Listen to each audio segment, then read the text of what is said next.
ഞങ്ങൾ മെൽബണിൽ എത്തിയ ശേഷം ഞങ്ങൾ ആദ്യമായിട്ട് പോയ ഒരു സ്ഥലമാണ് മെൽബൺ അക്വേറിയം, അതായത് സീ ലൈഫ് എന്ന് പറയുന്നത്. ഇത് സ്ഥിതി ചെയ്യുന്നത് യാര റിവറിൻ്റെ തീരത്താണ്, അതായത് യാര റിവറിനോട് ചേർന്നിട്ടാണ്. മെൽബണിൻ്റെ പ്രധാന നദിയാണ് യാര റിവർ. അപ്പോൾ ഇതെന്ന് പറയുന്നത് ഏറ്റവും മെൽബൺ സെൻട്രലിൽ തന്നെയാണ് ഇത് സ്ഥിതി ചെയ്യുന്നത്. അങ്ങനെ ഞങ്ങൾ ഇത് സെലക്ട് ചെയ്യാൻ കാരണം ഞങ്ങൾ കൂടുതലും കണ്ട സ്ഥലങ്ങളെന്ന് പറയുന്നത് മോൾക്കും കൂടി ഇഷ്ടപ്പെടുന്ന സ്ഥലങ്ങളായിരുന്നു ഞങ്ങളെപ്പോഴും പ്രിഫർ ചെയ്തിരുന്നത്. അപ്പോൾ മോൾക്ക് ഒത്തിരി ഇഷ്ടമാണ് അക്വേറിയത്തിലൊക്കെ പോകാൻ.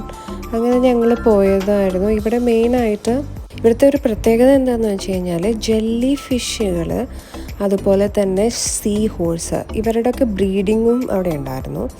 അതുപോലെ തന്നെ ഇതിൻ്റെ അക്വേറിയം എന്ന് പറയുന്നത് നമുക്ക് പുറത്തുനിന്ന് കാണുമ്പോൾ ഒരു നില ബിൽഡിംഗ് പോലെ തോന്നുമെങ്കിലും ഇത് അടിയിലോട്ട് ഏകദേശം 23 അടി താഴോട്ടുണ്ട്, റോഡിൻ്റെ താഴോട്ടായിട്ടുണ്ടായിരുന്നു. അപ്പം നമ്മളിങ്ങനെ ഇറങ്ങി പോവായിരുന്നു. ആൻഡ് ഇതെന്ന് പറയുന്നത് ഒത്തിരി ആക്ടിവിറ്റീസ് ഉണ്ടായിരുന്നു അതിൻ്റെ ഉള്ളിൽ, കുട്ടികൾക്ക് ഇഷ്ടപ്പെടുന്ന ആക്ടിവിറ്റീസ്. ചുമ്മാ ഒരു അക്വേറിയം മാത്രമല്ല, ഇതിൽ ആക്ടിവിറ്റീസ് ഉണ്ടായിരുന്നു. കൂടുതലും കുട്ടികൾക്ക് ഇഷ്ടപ്പെടുന്ന രീതിയിലാണ് ഇതിൻ്റെ ഡിസൈൻ തന്നെ ചെയ്തിരിക്കുന്നത്. ഇപ്പോൾ അവൾക്ക് അവിടെ കളർ ചെയ്യാനുള്ള ഓപ്ഷൻ ഉണ്ടായിരുന്നു. അവൾ കളർ ചെയ്ത ജെല്ലി ഫിഷിനെ അവിടെ ഇങ്ങനെ ഡിസ്പ്ലേ ചെയ്യുമായിരുന്നു, അവളുടെ ഫോട്ടോസ് ഡിസ്പ്ലേ ചെയ്യുമായിരുന്നു. അങ്ങനെ കുറേ എൻ്റർടൈൻമെൻറ്റ് പരിപാടികളൊക്കെ ഉണ്ടായിരുന്നു ഇതിൻ്റെ ഉള്ളിൽ. ഓസ്ട്രേലിയയിൽ ഞങ്ങളവിടെ പോയ സമയത്ത് ഇപ്പോൾ ഞങ്ങൾ ഒത്തിരി ഡിഫറെൻറ്റ് ടൈപ്പ് ഓഫ് ഫിഷസിനെ കണ്ടു, ജെല്ലി ഫിഷുകളെ കണ്ടു. അതും ജെല്ലി ഫിഷുകൾ എന്ന് വെച്ച് കഴിഞ്ഞാൽ ഡിഫറെൻറ്റ് ടൈപ്പ് കളറുള്ള ജെല്ലി ഫിഷുകൾ.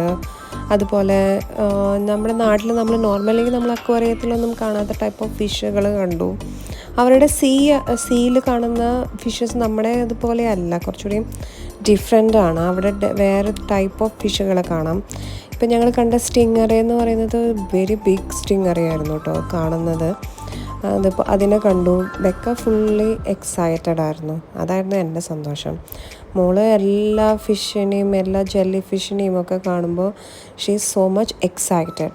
അത് കണ്ടപ്പോൾ എനിക്ക് ഭയങ്കര സന്തോഷമായി. അവളൊക്കെ അതുപോലെ ക്രൊക്കഡൈൽ, അവരുടെ അവിടെ ക്രൊക്കഡൈൽസ് ഉണ്ടല്ലോ, അപ്പോൾ അതിനെ ഡിസ്പ്ലേ ചെയ്തിട്ടുണ്ടായിരുന്നു. അതുപോലെ അതിൻ്റെ ഉള്ളിൽ അവിടെ വേറെ ക്രൊക്കഡൈൽസും ഉണ്ടായിരുന്നു കേട്ടോ, വലിയൊരു ക്രൊക്കഡൈൽ ഉണ്ടായിരുന്നു. ആൻഡ് അതും നല്ലതായിരുന്നു. അതുപോലെ ചെറിയ റെയിൻ ഫോറസ്റ്റുകൾ പോലെ ഡിസൈൻ ചെയ്തിട്ടുണ്ടായിരുന്നു, അതും നല്ലതായിരുന്നു.